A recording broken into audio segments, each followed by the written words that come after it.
오늘 하나님 말씀은 갈라디아서 5장 전반부에 있는 1절부터 15절까지의 말씀으로 은혜를 나누고 싶습니다. 헐뜯지 말고 서로 사랑하자 라는 내용의 말씀을 나누고 싶습니다. 첫 번째로 말씀을 살펴보고 싶은 것은 자유에 대한 말씀입니다. 신앙을 갖는다라고 하는 것은 진리 안에서의 자유, 그리고 진리가 우리에게 주는 영적이고 정신적이고 또 삶에 있어서의 자유가 있어야 합니다.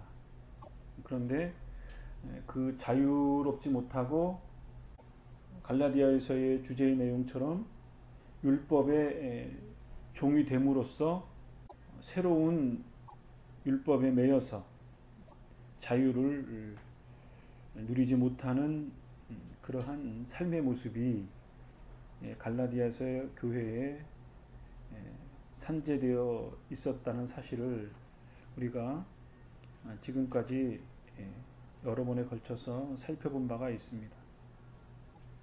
진리가 너희를 자유케 하리라 하는 말씀이 예수님께서 직접 하신 말씀입니다. 예수를 믿으면 그 예수님의 진리 안에, 예수님의 생명 안에, 그 진리와 생명의 풍성함 안에 그 모든 것들이 다 자유함을 누릴 수 있는 거죠. 그런데 갈라디아서 교인들은 예수님이 완성해 놓으신 그 자유와 생명의 풍요로움을 누리지 못하고 과거 유대인들이 가졌던 할례를 받아야 되느냐 말아야 되느냐, 율법을 지켜야 되느냐 말아야 되느냐, 이 문제로 인해서 갈라디아서의 교회 공동체 안에 갈등이 있었다는 거죠.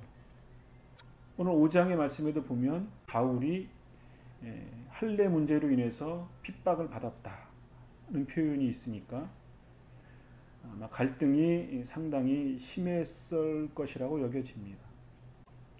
이러한 일련의 모든 문제들에 대해서 우리가 예수님의 가르침을 따르든지 또 사도 바울의 가르침을 본받아서도 이러한 얽매임으로부터 우리가 신앙의 본질을 찾는 것은 자유이다라고 하는 거죠.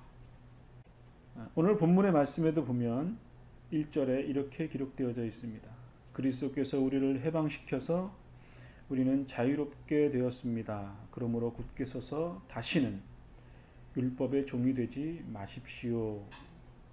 쉬운 성경에는 이렇게 기록되어져 있고 한글 성경에는, 전의 성경에는 종의 멍에를 매지 말라 이렇게 되어져 있는데, 율법의 종이 되거나 종의 멍에를 매지 말라는 거죠.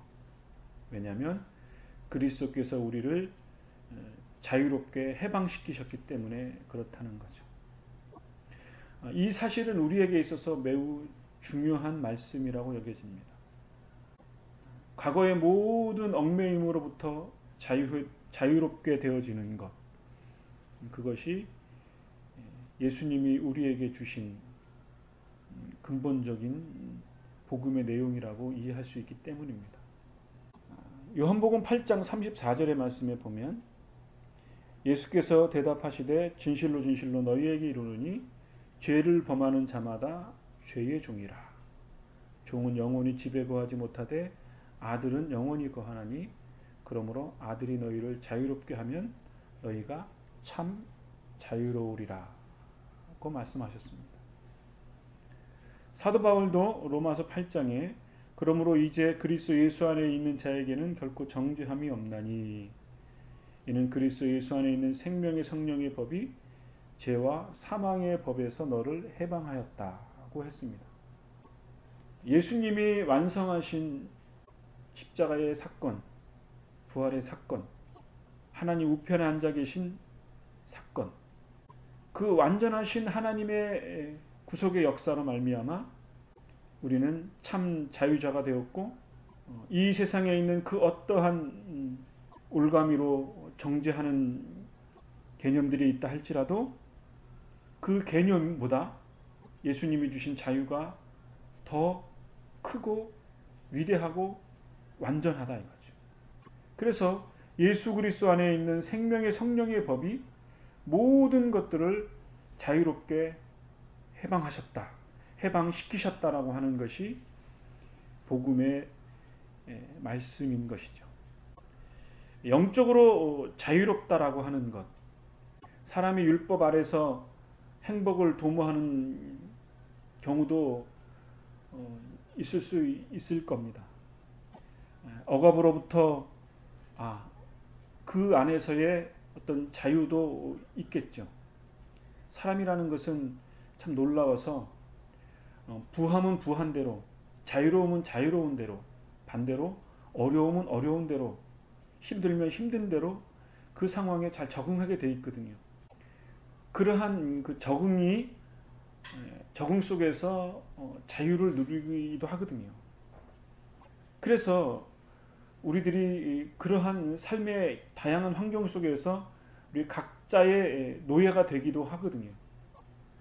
그리고 그 노예에서 더 이상 자포자기하고 그것이 자기의 삶의 전부인 양 거기에 매여 있다면 그거보다 더 큰 자유를 우리가 누릴 수가 없는 거죠. 일평생 동안 죄의 노예가 되거나 자기의 삶의 무거운 짐의 노예가 되어진다면 그런 것들 속에 우리가 참 자유하다라고 말하기는 어렵겠죠. 그러나 그러한 모든 속박으로부터 갇혀 있다 할지라도 그리스도를 믿은 후에는 그리스도가 내 안에 계심으로 내 안에 있는 하나님의 나라가 보여지게 되고 주님이 우리에게 주시는 빼앗을 수 없는 영적인 진리, 그 진리가 우리를 자유롭게 하고 세상을 새롭게 보게 되어지고 그리고 주님이 주시는 생명의 풍성함이 우리의 삶을 풍요롭게 하루하루가 의미 있고 기쁨이 있고 감사함을 얻게 되어지는 그러한 자유로움의 삶, 그리스도 안에서 그리스도 한 분만으로 만족할 수 있는 삶, 그러한 것이 우리에게 있어서의 영적인 자유이겠죠. 이것은 내 안에 있는 영적인 자유이기 때문에 이 세상에 있는 어떠한 권력이나 그 어떠한 이념으로도 우리를 속박할 수 없는 의미에서 진정한 자유라고 할 수 있습니다.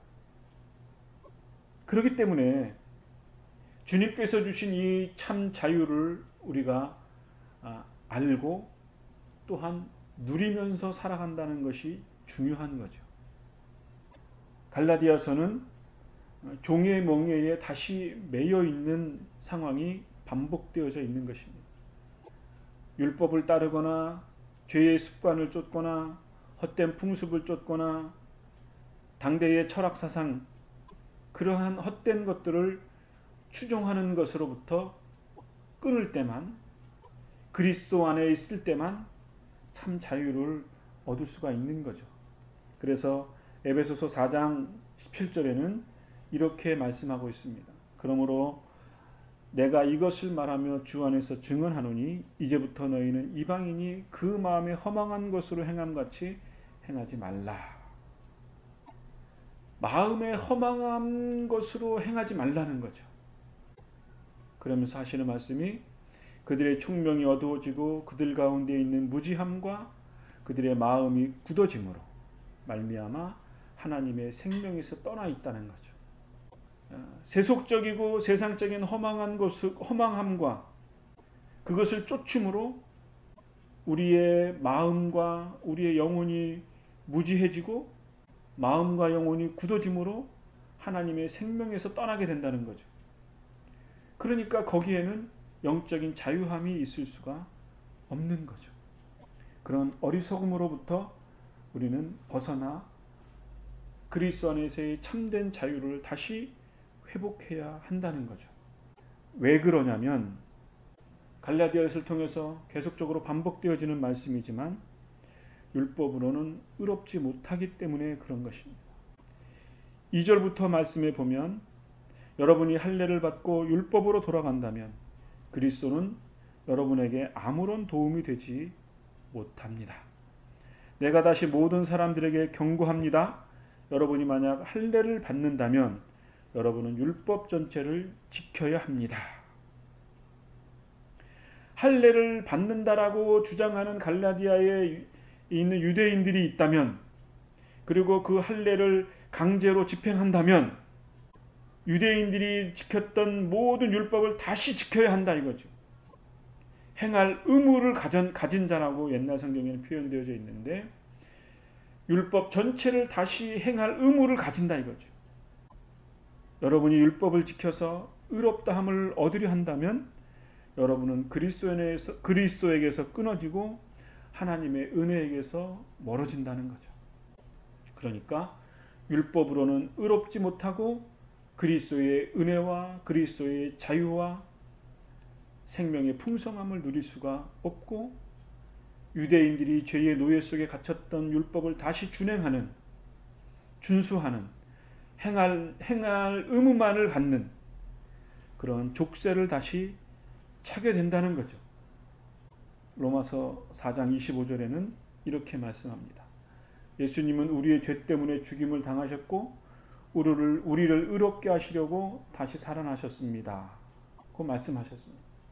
이스라엘 과거의 백성들이 그 죄로 말미암아 죄를 씻으려고 드렸던 수많은 피의 제사들, 짐승의 제사들, 늘 공포에 떨었던 인간의 연약함, 그것을 예수님께서 십자가에서 완전히 해결하시고 그리고 그를 믿는 모든 자들에게 의롭다라고 하신 그 예수님에게 다시 그리스도의 표대를 향하여 믿음에 정진하라고 사도 바울은 권면하고 있는 거죠. 이렇게 그리스도를 다시 우리가 확증할 때에만 우리는 새로운 영적인 삶을 살아갈 수 있는 거죠. 우리는 다시 옛 구습의 모습을 벗어버릴 수 있고 우리의 마음을 새롭게 하여서 새로운 삶의 방식으로 주님이 기뻐하시는 선하고 거룩한 모습으로 살아갈 수 있는 거죠. 그럴 때에만 그리스도께서 율법의 굴레에서 우리를 자유케 하신 그 복음으로부터 다시 우리가 의롭게 서는 것이고, 이것을 믿는 것만이 의로운 것이며 성령님의 역사이며 은혜의 역사라고 하는 거죠. 그런데 어리석은 몇몇의 갈라디아 교인들은 다시 율법의 할례 등으로 서로 갈등하고 있는 거죠. 그리스도의 은혜에서 끊어지려는 그런 위기 속에 있는 사실을 감지하지 못하고 또다시 율법의 종이 되고자 하는 어리석음에 다시 회귀하는 거죠. 자유케 하신 그리스도의 자유를 내 삶 속에서 누리며 성령님의 열매를 맺는 것이 가장 중요한 하나님의 은혜의 풍성함이며, 우리가 이 땅을 살아가는 그리스도와 함께 그리스도와 더불어 성령님께서 우리의 삶을 인도하시는 임재의 증표가 되어지는 것이라고 확정할 수가 있습니다. 두 번째로는 소망에 대해서 말씀을 하고 있습니다.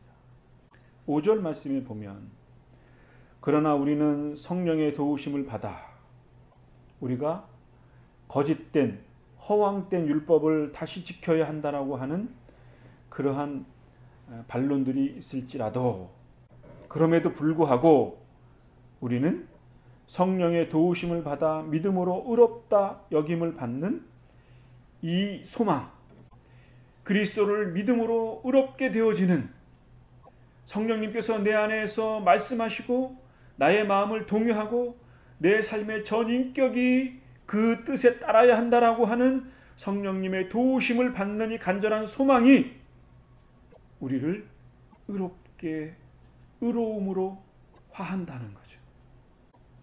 옛날 성경에는 성령으로 믿음을 쫓아 의의 소망을 기다리노니 이렇게 되어 있습니다. 그러니까 옛날 성경에 더 익숙해서 그런지 모르겠는데 성령으로 믿음을 쫓아 의의 소망을 기다린다. 이것은 우리가 늘 새롭게 되어질 수 있는 하나님의 크신 은혜인 거죠. 과거에 잘못이 있습니다. 마음이 찜찜하고 괴롭습니다. 죄책이 우리의 가슴을 올가매고 우리의 어깨를 짓누르죠. 그럴 때마다 우리가 늘 마음의 깊은 곳에서 들려지는 성령님의 음성. 그게 뭐냐? 성령으로 믿음을 쫓아 의의 소망을 기다리는 그러한 마음이 우리의 심령 속에서 우리의 마음 속에 들려질 때 지체 없이 우리의 잘못을 고백하고 그렇습니다. 성령님의 음성에 성령님의 인도하심 앞에 믿음을 쫓아 우리가 의로움으로 나아가겠습니다 하는 소망을 붙잡아야 하는 거죠. 이것이 우리의 삶에 있어서 매우 중요한 것입니다. 그래서 6절이 이렇게 말씀합니다. 우리가 그리스도 예수 안에 있다면 할례를 받았느냐 받지 않았느냐는 중요하지 않습니다. 옛날 성경에는 효력이 없으되 이랬습니다. 중요한 것은 사랑으로 말미암아 나타나는 믿음뿐입니다. 중요한 것은 사랑으로 말미암아 나타나는 믿음이라는 것이죠. 옛날 성경에는 사랑으로 역사하는 믿음뿐이라고 했습니다.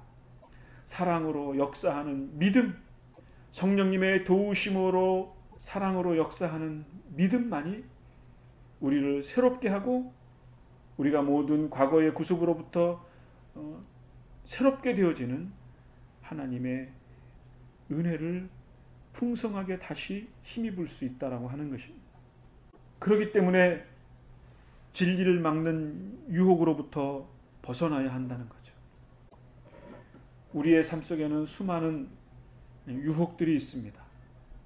갈라디아에서의 할례뿐만이 아니라 이 시대를 살아가는 우리들에게도 수많은 유혹들이 있습니다. 지금 국가적으로 매우 혼돈된 상황 속에 있습니다. 마치 무당과 같은 사람이 정말 중요한 대통령의 마음을 흐려놔서 또 대통령은 그거에 속아서 온갖 비리들이 하나둘씩 드러나고 있습니다. 어저께 인터넷 기사를 보니까 인천에서 너무 어려운 나머지 모녀가 자살한 사건이 있었습니다. 엄마가 이랬다는 거죠. 12살 난 딸에게 같이 죽자고 했더니 그 12살 딸이 그러겠다는 거죠. 앞으로 창창하게 남은 그 12살의 생애가 같이 부모와 죽었다는 거죠.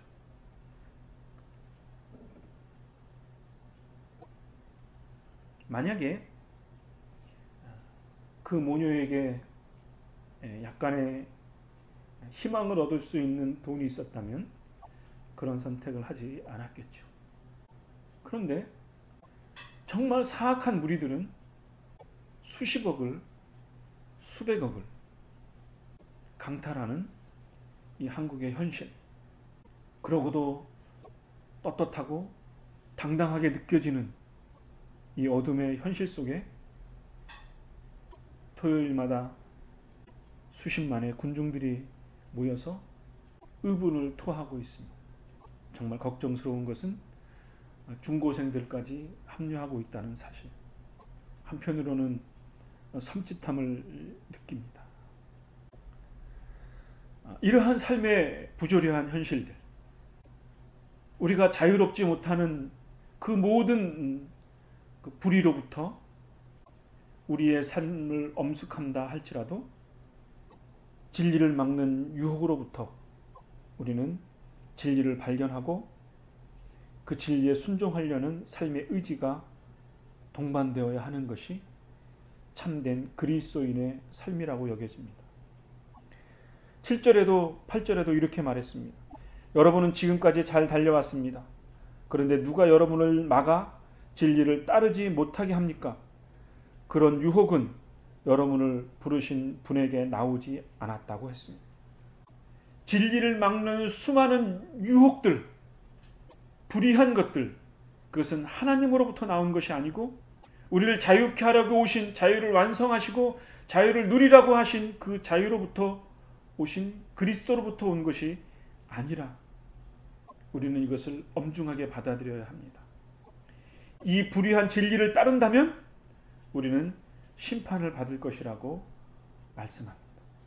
모든 것에는 대가가 있고 심판이 있는 것입니다. 잘한 사람에게는 잘한 칭찬이 있고 불의를 행한 사람들에게는 불의에 합당한 징벌을 받는 것이 세상의 이치입니다. 물론 세상의 현실 속에는 그것들이 감춰져 있고 죄의 대가를 받지 않는 수많은 다양한 불의들이 있다 할지라도 궁극적으로는 하나님의 심판이 있음을 우리가 깨닫고 우리가 진리 안에 바로 서 있는지, 진리 안에서의 참된 자유의 삶을 누리고 있는지 그것을 늘 점검해야 할 때라고 우리가 여겨집니다. 이런 면에서 신자는 어떠한 환경 속에서도 성령님의 도우심을 힘입어 늘 그리스도 안에서 하나가 되는 새로움의 소망을 가져야 한다고 믿습니다. 그 어떤 논제의 분열됨이나 진리를 맞는 유혹들이 있으면 그 유혹들을 떨쳐버려야 하는 것이 당연한 것입니다. 만약 그렇지 못하다면 스스로 고자가 되어야 한다고 사도 바울은 권면했습니다. 공동체를 파괴하는 유혹을 그리스도 안에서 성령님의 도우심으로 신자들 간의 소망과 믿음과 사랑의 공동체성을 가져야 한다고 교훈하고 있습니다. 그렇지 못하다면 진리를 저버린 것이며 하나님의 심판을 받을 것입니다. 따라서 신자는 자신의 몸처럼 서로를 되돌아보는 것이 중요합니다. 그리스도를 바르게 믿고 따르는지, 그리스도께서 주신 그 진리의 말씀 안에 내가 바로 서 있는지, 그 진리를 우리가 참되게 누리고 있는지 우리는 되돌아보아야 할 줄로 압니다. 마지막으로 율법의 완성 사랑하라는 말씀으로 말씀을 나누고 싶습니다. 13절 말씀에 형제들이여 하나님께서 여러분을 부르셔서 자유인이 되게 하셨습니다. 그러나 그 자유를 육체의 욕망을 채우는 기회로 삼지 말고 사랑으로 서로 섬기라고 했습니다. 옛날 성경에는 오직 사랑으로 서로 종노릇하라고 했습니다. 우리 육체의 욕망을 채우는 기회로 삼지 말고 서로 종노릇하라. 모든 율법은 내 이웃을 내 몸과 같이 사랑하라 하신 한 계명에 속해 있다고 했습니다. 서로 해치고 헐뜯는다면 양쪽 다 멸망할 것이기 때문에 조심하라고 사도 바울은 권면하고 있습니다.